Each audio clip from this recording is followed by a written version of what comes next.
Hello friends, मैं आजाद sir आप सभी को राधे राधे। आज की क्लास में आप सभी को बताएंगे कि क्लास 8 के एनसीईआरटी मैथ के एक्सरसाइज 2.2 का 8 नंबर का क्वेश्चन हम बताएंगे, जो कि 1 नंबर से 7 नंबर तक का क्वेश्चन को जो है यूट्यूब पर प्लेलिस्ट में अपलोड करके आपको जो है सेव कर दिए हैं। आप वहां जाकर के जो है सारे वीडियो को देखिए और समझिए। लेकिन आज की क्लास में हम बात करेंगे ओनली फॉर क्वेश्चन नंबर 8 का। तो चलिए बिना देर करते हुए क्लास को शुरू करते हैं, जो कि बहुत ही शानदार और मजेदार क्वेश्चन है। आइए हम लोग समझते हैं। तो यहाँ पर है, कहता है क्वेश्चन 11 के लगातार 3 गुणजों का योग कितना है? 231 है। यानी कि 11 का 3 गुणज जो है ना लगातार, उसका जोड़ कितना है? 231 है। तो उन्हें ज्ञात कीजिए। तो यहाँ पर लेकिन क्या है वो गुणज, वो पता नहीं ना है जी। तो मान लेते हैं कि माना कि 11 का पहला गुणज क्या हो जाएगा? x मान लेते हैं। तो 11 का दूसरा गुणज क्या हो जाएगा? x प्लस 1 हो जाएगा, क्योंकि लगातार कर रहे हैं जी। तो उसके बाद 11 का तीसरा गुणज x प्लस 2 मान लेते हैं। अब हम लिखते हैं प्रश्न से। किससे? प्रश्न से।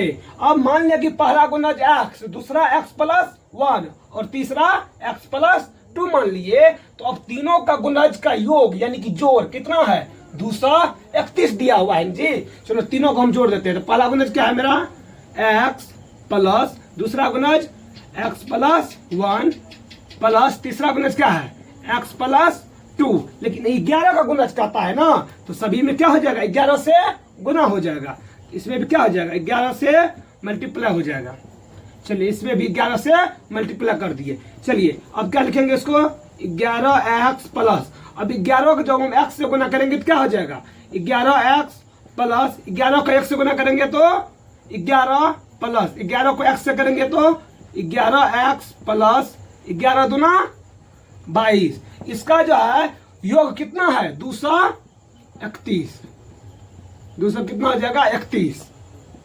चलिए अब जब हम x वाला को सबको जोड़ेंगे तो कितना हो जाएगा? 11 11 22 और 22 11 33। तो 33x, और जो बिना x वाला है उसको जोड़ करके बराबर के उस साइड भेज देते हैं। तो बराबर कितना है? 231 और 22 11 कितना हो गया?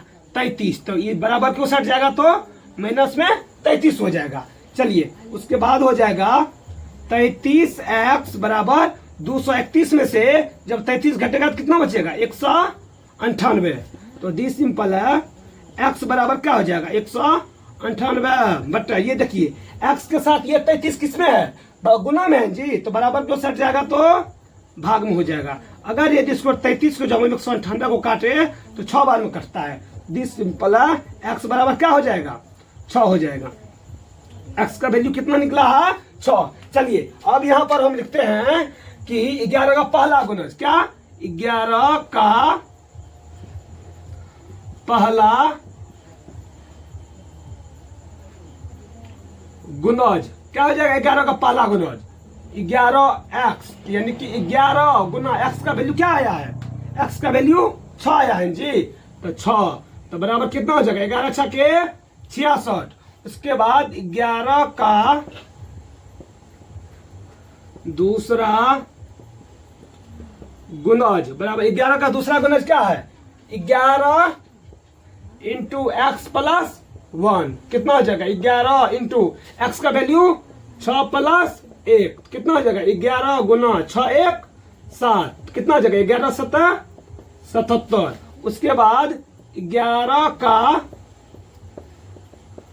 तीसरा गुणज, 11 का तीसरा गुणज क्या है जी? 11 इंटू एक्स प्लस 2। तो बराबर कितना हो जाएगा? 11 एक्स का वैल्यू 6 आया है प्लस 2, तो कितना हो जाएगा? 11 गुना 6 2 8। तो कितना हो जाएगा? 11 8 88। यही हो गया आपको राइट आंसर। तो पहला गुणज कितना है? 66, दूसरा गुणज 77 और तीसरा गुणज 88। चलिए हम उम्मीद करते हैं कि आप लोग को बहुत ही अच्छा तरीका से जो समझ में आया होगा। यदि समझ में आया होगा तो चैनल को सब्सक्राइब कर दीजिए। अगर यदि आप फेसबुक पेज पर देख रहे हैं तो पेज को फॉलो करके जो है वीडियो को शेयर कर दीजिए, ताकि आपका एक शेयर जब मेरे मोटिवेशन को बढ़ाएगा। अगर मेरा मोटिवेशन बढ़ेगा तो आप सभी के बीच जो है नए नए क्लास और अच्छे अच्छे क्वेश्चन लेकर के आप सभी के बीच आते रहेंगे। चलिए फिर मिलते हैं अगले वीडियो में, तब तक के लिए ओके टाटा बाय बाय।